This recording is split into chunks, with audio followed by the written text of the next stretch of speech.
All right, let's get into it. We're going to talk about this really fascinating and honestly pretty chilling idea about our place in the cosmos. It's one possible answer to one of the biggest questions in science, and believe me, it might just change the way you look up at the night sky. So it all kicks off with something super simple, something you've probably noticed yourself. When we point our telescopes out there, when we just look up, we're greeted by this huge, silent emptiness. It seems like there's no one else out there, which, the more you really think about it, is just weird. And that leads us to this massive question, the one that kicks off this whole journey. What if what we're seeing, or, not seeing, is wrong? What if the silence isn't a sign that nobody's home? And this is where it gets a little spooky. What if the silence isn't because the universe is empty, but because it's full of civilizations that are all being incredibly, deliberately quiet, hiding from each other? This whole idea of a great silence leads us straight to one of the biggest puzzles in all of science, the Fermi Paradox. It's really the foundation, the whole reason a theory like the dark forest even needs to exist. And this is where things just don't add up. When you do the math, our galaxy should be absolutely buzzing with life. You've got billions of planets that could support life, and the galaxy has been around for billions of years. It would only take one civilization, just one, a tiny fraction of that time, to spread across the stars. And yet, we get nothing. Total radio silence. Which all boils down to this one simple, but huge question that's at the very heart of the Fermi Paradox. If the universe should be like a crowded city, why does it feel like we're the only ones here? Where is everybody? Well, one potential answer is this terrifying thought experiment called the dark forest theory. And to really get it, you have to forget about space for a second and just imagine you're a lone hunter walking through a dark, totally silent forest at night. Now, this perfectly captures the core problem. You, the hunter, are lonely. You want to connect, to find someone else. You almost shout out, but then, at the very last second, this awful thought stops you cold. What if something else out there hears you first? See, the whole theory is built on two really basic rules that seem to apply to all life we've ever seen. First, life wants to survive and spread. It's just what it does. And second, the biggest threat to your survival is very often another life form that wants the exact same thing. Okay, so let's take that hunter's logic, this brutal, simple logic, and apply it to whole civilizations scattered across the galaxy. The rules of this cosmic hunt are absolutely unforgiving. And this is where we have to take a hard look in the mirror. If we're being honest, what's humanity's track record?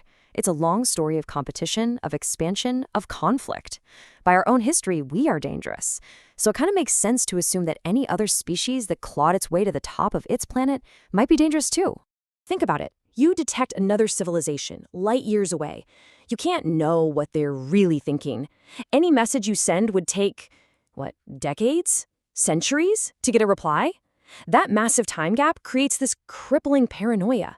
The safest bet is to assume the absolute worst. And in a universe where that's the default setting, the one who shoots first might be the only one left. Now, let's crank up the terror level, because we haven't even talked about technology yet. We're not talking about sticks and stones in this forest. We're talking about weapons of unimaginable power. Just look at our own history. Put Caesar's best legions up against Napoleon's cannons. It's a total wipeout. Then put Napoleon's entire army up against a few modern fighter jets. It's not even a fight. It's an extermination. A civilization that's just 1,000 years ahead of us could have technology that looks like straight-up magic. So, in this scenario, the ultimate weapon isn't about sending troops. It's not an invasion. It's just deletion. It might be something like this: a relativistic kill vehicle, or RKV for short. You don't send an army, you send one single, very, very fast projectile. And the energy we're talking about here is it's mind-bending. A single missile, maybe the size of a bus, moving at 95% the speed of light, would hit with the force of every single nuclear bomb on our planet going off at the exact same time. You can't see it coming, you can't stop it. One hit, and game over. And that brings us to the absolutely terrifying but logical conclusion of the dark forest theory. In a universe where anyone could be a threat and striking first is a guaranteed win, the only smart move is to not announce your plane. So you either stay silent, stay hidden, or you get wiped out by someone who spotted you first. Okay, so deep breaths. Let's pull this massive cosmic horror story back down to Earth. What does this all mean for us, for humanity? If this is even a remote possibility, what's our next move? Well, here's the good news, if you want to call it that. On the galactic stage, we're basically nobodies. Our radio signals, our TV reruns, they're just a tiny whisper that hasn't gotten very far at all. For now, we're still safe, hidden away in our little dark corner of the forest. So, if this theory has even a tiny chance of being right, the smartest play for humanity seems pretty clear, doesn't it? Don't shout into the forest. Instead, we should listen very carefully. We watch the sky. We learn everything we can about our cosmic neighborhood. And we just gather information before we ever think about announcing our presence. But of course, we have to ask ourselves, are we just being paranoid? Are we just projecting our own violent history onto the cosmos? Maybe the universe isn't a dark forest at all. Maybe it's a welcoming neighborhood full of friendly civilizations that are just waiting for us to grow up a little bit. We just don't know. Which brings us right back to that hunter, to that final heart-stopping moment in the clearing. He's made his way through the forest and boom, there's another hunter. And they're both just frozen, paralyzed by the exact same fear, running the exact same terrifying calculations in their heads. His mind is just racing, right? Going through all the possibilities. He takes one final deep breath, and he has to make a choice. So the real question, the one I want to leave you with, is this.